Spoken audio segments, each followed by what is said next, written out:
Hey everybody, welcome back to Sip&Talk. I'm Joe. And as always, I'm ready to dive into some seriously juicy info with you all today. It's like we're mixing up a knowledge cocktail here. Strong stuff, but oh, so smooth going down. And I'm Sunny, your friendly neighborhood fact checker. I'll make sure we get all the ingredients right. Speaking of mixing things up, you know it's always a good blend? Travel whiskey and discovering awesome new things. You have to check out our friend Mickey's YouTube channel, Mickey to Life. Yeah, Mickey's the best. He's always got something cool going on. Good morning, afternoon, and evening to all our Sip&Talkers out there. Welcome back to Sip&Talk. I'm so glad you're joining us today because, well, I have to call out my co-host right out of the gate. Uh-oh. I feel like I'm walking into a trap here. What did I do? I mean, we were just doing our script run-through, getting everything prepped for the show, and your eyes were literally glued to your trading app. I was waving my hand right in front of your face. Okay, look, glued is a strong word. I call that continuous market risk monitoring. It is absolutely wild out there right now. I'll buy that excuse for now. But, what are the numbers actually showing on your screen? Is the AI hype train finally hitting a wall? Yeah, we're sitting here on June 23, 2026, and our global markets are just going through this massive reality check. I mean, I couldn't look away if I tried. We are seeing a really severe sector rotation happening. Like a total shift in where the money is going. Exactly. The NASDAQ is down over 2% today alone. But the real story is under the hood of our U.S. tech sector, specifically the semiconductor giants. We're looking at a total wipeout in certain high-flying areas right now. Wow. Any big names taking a hit? Oh, absolutely. Micron plummeted 12%. SanDisk is down 14%. And on the enterprise side, Oracle just announced they are cutting 21,000 jobs. Wait, 21,000? That isn't just like trimming the fat. That's a massive structural change. Are they losing market share or what? It's largely because they are automating so much of their own internal workforce with AI. They are eating their own cooking, so to speak. Yeah. But the broader market drop is tied to this really stark warning we just heard. From who? From Gary Gensler over at the SEC. He basically pointed out that the hyperscalers, those massive tech companies driving this whole AI boom, they desperately need to start showing actual ROI. Right, return on investment. They can't just run on hype forever. Exactly. They need real consumer revenue and real productivity gains to justify this astronomical market valuation. Because right now, the flashy tech sector is just extraordinarily overbought. The market is finally demanding proof. So if the money is draining out of the flashy AI software companies, where is it actually going? I mean, it can't just be sitting in cash under a mattress. You'd be surprised. If you look away from the glowing AI interfaces, our small caps, the biotech sector, and the banks are remaining incredibly steady. But the most fascinating shift is into the deeply boring back-end infrastructure. Boring infrastructure? Like what? Well, let's look at the Latham Group. They are a swimming pool company. A swimming pool company? Seriously? In the middle of an AI revolution and an inflation crisis, you're tracking a company that digs holes in backyards. Hear me out. Their CEO recently called swimming pools a discretionary purchase. But they are making a total killing right now. Okay, I'll bite. Why are they making a killing? Because instead of using traditional poured cement, which requires this massive, expensive human labor force and like weeks of curing time, they pivoted entirely to prefabricated fiberglass pool shells. Ah, I see. So they cut out the most expensive variable, which is human labor and time. Precisely. They just drop the fiberglass shell in the ground, and it's done. It is not sexy. It is literally just fiberglass tubs. But that is where the actual tangible profit margins are right now. So the smart money is hiding in the boring stuff. Yep.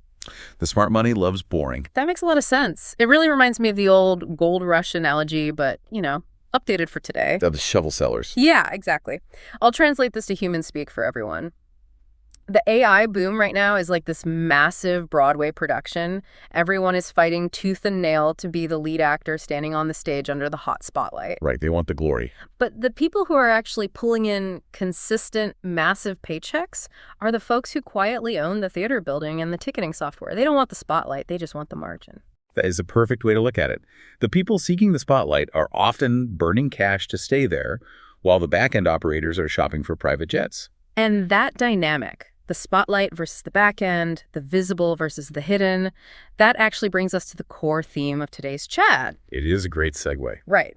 It's fascinating that the tech billionaires driving this market hide behind boring fiberglass and, faded fleeces. But what happens when we scale that exact same psychology up to the size of an entire country? This ties into that email we got, right? Yes.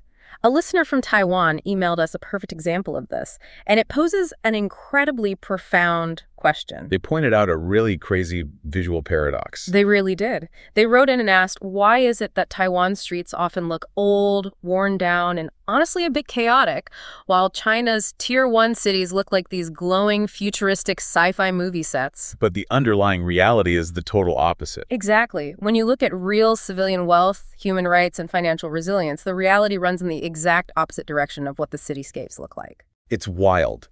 What your eyes are telling you is the absolute reverse of the economic reality. So today, our mission is to decode the philosophy and the economics behind these visual facades. We are going to unpack the illusion of infrastructure. And we'll explore why the truly wealthy, whether we are talking about an individual walking down the street or an entire nation, often actively choose to look poor. Let's start with the individual. Why does real money hide? Well, in behavioral economics, there's this fascinating concept called counter-signaling. It's basically the academic backbone of the whole quiet luxury trend. Okay, counter-signaling, how does that work? Traditionally, we think of wealth signaling as buying a flashy item to prove your status. You buy the jacket with the giant logo to tell the world you finally made it. But counter-signaling is doing the exact opposite of that. Yeah, exactly. Counter-signaling is what happens when you reach the absolute apex of the wealth pyramid. You no longer need to prove anything to the general public. Because everyone who matters already knows who you are. Right. In fact, if you wear the giant logo, you're accidentally grouping yourself with the tryhards who are just faking it. So you deliberately do the opposite. You dress down to filter out superficial people. Signaling your status only to other ultra elites who actually know what to look for? Exactly. Picture your classic American tech scene angel investor walking around Palo Alto. Oh, I know the exact uniform. Faded Patagonia fleece, beat-up Allbirds shoes, driving a 1998 Toyota Camry with a backseat full of reusable Costco bags. Yep, that's the one. And yet, if you look at their cap table, they have tens of millions in compounding assets. They don't need a Rolex because their name on a venture capital term sheet is the ultimate status symbol. So true wealth invests in assets that compound quietly in the background. Correct, like stocks and private equity. Whereas fake wealth buys depreciating liabilities to seek external validation from strangers on the internet. I love that breakdown. But let me push back and play devil's advocate for a second here. Sure, go for it.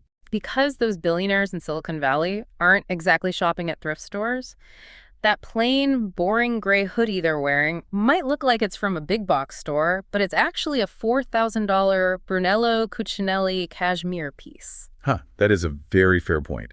The subtlety is completely intentional. It's a secret password. It's designed so that only other rich people understand the fabric and the cut. Everyone else just thinks they look like a slob.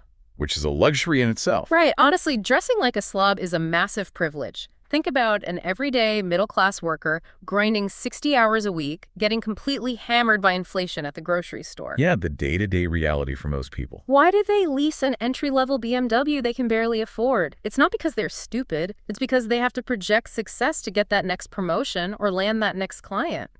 You are hitting on a psychological concept that is honestly quite heartbreaking. It is called compensatory consumption. Compensatory consumption. Break that down for us. When massive foundational goals, like buying a house, achieving true financial freedom, or even just feeling secure in your career, feel completely out of reach due to systemic inflation or wage stagnation, people look for a psychological band-aid. So they buy a luxury item to feel better. Exactly. Buying that luxury watch or leasing that car is a way to feel like all that back-breaking hard work actually means something. It is a tangible, visible reward to compensate for the lack of invisible structural wealth. Wow. So the ultimate luxury isn't a designer bag, and it isn't the sports car. No, not at all. The ultimate luxury is the autonomy to simply not care what anyone else thinks. It is the freedom to opt out of the visual rat race entirely. That is the perfect summary. You're buying your own autonomy. But here is where it gets really interesting. How does this individual psychology scale up to the macro level? You mean moving from the guy hiding his wealth in a garage in California to an entire global cityscape? Exactly. Let's talk about the macro illusion. How do countries fake their wealth? This is where we have to look at China's top-down voice projects. When you have a system where local officials are desperately chasing key performance indicators, specifically GDP growth, just to get promoted, the incentive structure becomes incredibly warped. Because their entire career depends on making the numbers look good on paper. Right, and they are driven by something called local government financing vehicles, or LGFVs. I've heard the acronym LGFV thrown around in financial circles for years, but mechanically, how does a local government actually hide this massive debt? How does the scheme actually work? It is a brilliant, albeit terrifying, loophole. So the central government strictly limits how much debt a local municipality can take on directly. Which makes sense. You don't want cities going bankrupt. Exactly. But the local mayor still needs to build a massive glowing plaza to hit his GDP targets and get that promotion. So the local government sets up an off-the-books corporate entity, the LGFE. Okay, so it's a separate company. Right. The government then transfers ownership of public land to this new company. Ah, so now the company has an asset on its books. Precisely. The LGFE takes that land to the state-owned banks and uses it as collateral to borrow billions. And because it's technically a corporation, the debt doesn't show up on the city's official balance sheet. That is wild. It's essentially municipal money laundering. Basically, yeah. They take those billions and build an infrastructure illusion. And the data we have on the fallout from this is absolutely staggering. We are currently looking at over 50 complete ghost cities. Wait, 50 entire cities just sitting empty? Yes. And an estimated 65 to 80 million empty homes across the country. Let that number sink in for everyone listening right now. 80 million empty homes. You could fit the entire population of France into those empty apartments, and you would still have room left over. And the cultural irony of this incentive structure is just wild. We aren't just talking about empty modern high-rises or bridges to nowhere. Who else are they building? We are talking about the mass construction of fake ancient ruins. Fake ancient ruins? You mean like theme parks? No, they present them as legitimate cultural heritage sites. During the Cultural Revolution, countless authentic, centuries-old historical sites, temples, and entire villages were completely destroyed, wiped off the map in the name of ideological purity. Right, a massive loss of real history. But now, decades later, local governments realize that cultural tourism brings in massive revenue. So what do? They use concrete and expanded polystyrene foam, literally EPS foam, to build massive, shiny, fake Great Walls. You have got to be kidding me. Foam. Yes. EPS foam. They build fake Tang Dynasty villages. They're projecting this superficial cultural revival, but it's completely hollow. That is unbelievable. Let me bring this back to an American perspective so everyone listening instantly gets the vibe of what you're describing. Yeah, give us an analogy. Imagine a local mayor tearing down the real, authentic, historic brick buildings in downtown Detroit and then taking out a massive, off-the-books municipal loan to build a giant plastic replica of the Roman Colosseum in its place. And then having the nerve to call it a cultural renaissance. Exactly. It is entirely about the optics. There is no real substance there. And on a personal level, it loops right back to what we were just talking about, compensatory consumption. Oh, absolutely. It is taking out a 300% interest payday loan to park a Ferrari in your driveway so the neighbors envy you. Meanwhile, your refrigerator inside is completely empty and the power company is about to shut off your lights. It is all hardware, no software. Which raises the ultimate question. If these shiny, futuristic buildings and glowing neon skylines are often just a mask for hidden debt bombs and EPS foam, what does a messy, older cityscape actually represent? This brings us right back to our listener's email about Taiwan. Right. If the shiny city is secretly broke, is the messy city secretly rich? Let's break down the Taiwan model. If you walk around Taipei or other major Taiwanese cities, the streets often look like they are stuck in the 1980s or 90s. Yeah, the aesthetic is definitely very different from the mainland. The apartment buildings have faded tile exteriors, there are tangled overhead wires visible everywhere, and the signage is incredibly chaotic. Yeah. But the reason for this visual chaos is profoundly positive. Why is that? It is the direct result of strong private property rights and a robust democratic system. I see. Because the government can't just swoop in with bulldozers, kick everyone out of their generational family homes, and build a glowing, perfectly symmetrical plaza just to make the mayor look good for his next promotion. They absolutely cannot. The state has to negotiate with every single property owner. They have to respect property lines, pay fair market compensation, and go through endless legal and environmental reviews. Which is how a free society is supposed to work. Exactly. It is messy, it is painfully slow, and aesthetically, it can look disorganized. But let's look at the actual balance sheet. According to the Allianz Global Wealth Report, Taiwan consistently ranks in the top 5 globally for per capita net financial assets. Top 5 in the entire world. That is incredible for a place that visually looks older. The wealth is absolutely massive, but it is hidden. It isn't being dumped into performative concrete structures. It is sitting in private bank accounts. Where it actually benefits the citizens. Right. It is invested in their robust universal healthcare system. It is reflected in their incredibly high PIAS education scores for math and science. The resources are being directed into the people, into human capital, rather than into EPS foam ruins. And, we see this exact same tension in our own federal system here in the U.S. We do. In the United States, we have these incredibly shiny, hyper-modern areas like Hudson Yards in Manhattan or the sprawling tech campuses in Silicon Valley, existing right alongside older, decaying urban infrastructure. Or bridges that desperately need repair. Exactly. It is the messy reality of a market-driven democracy. Capital flows where the return is, and property rights prevent the state from just steamrolling over communities to create a unified aesthetic. So, in a way, the messiness is a feature, not a bug. And looking at the data we pulled for today's discussion, we're actually seeing a fascinating pivot in Washington right now toward this idea of domestic substance over performative bureaucracy. What kind of pivot? Well, for example, Donald Trump recently made a high-profile visit to a Mack truck plant in Pennsylvania, intentionally stepping away from glossy geopolitical narratives to focus on domestic blue-collar manufacturing. Right, pulling the focus back home. Simultaneously, we are seeing figures like D&I Bill Pult pushing to streamline the intelligence community by aggressively cutting staff. And just to be clear to everyone listening, we are not endorsing these specific political strategies or taking a side on whether those specific politicians are right or wrong. Oh, absolutely not. We are just looking at the argument made in the reports we reviewed, which suggests these moves represent a broader cultural shift toward domestic substance over performative bloat. We just want to impartially report on the ideas shaping our current environment. Exactly. I mean, that is the core argument being made out there. Regardless of your political affiliation, the underlying theme being debated is a ruthless reevaluation of what makes a system actually function versus what merely looks good on an organizational chart. It's about cutting the fluff to find the core asset. It really is. And I think that is the ultimate insight here. True national strength, much like true personal wealth, is found entirely in the software. The software of society. Yes. It is the freedom of speech. It is the absolute, unshakable protection of property rights.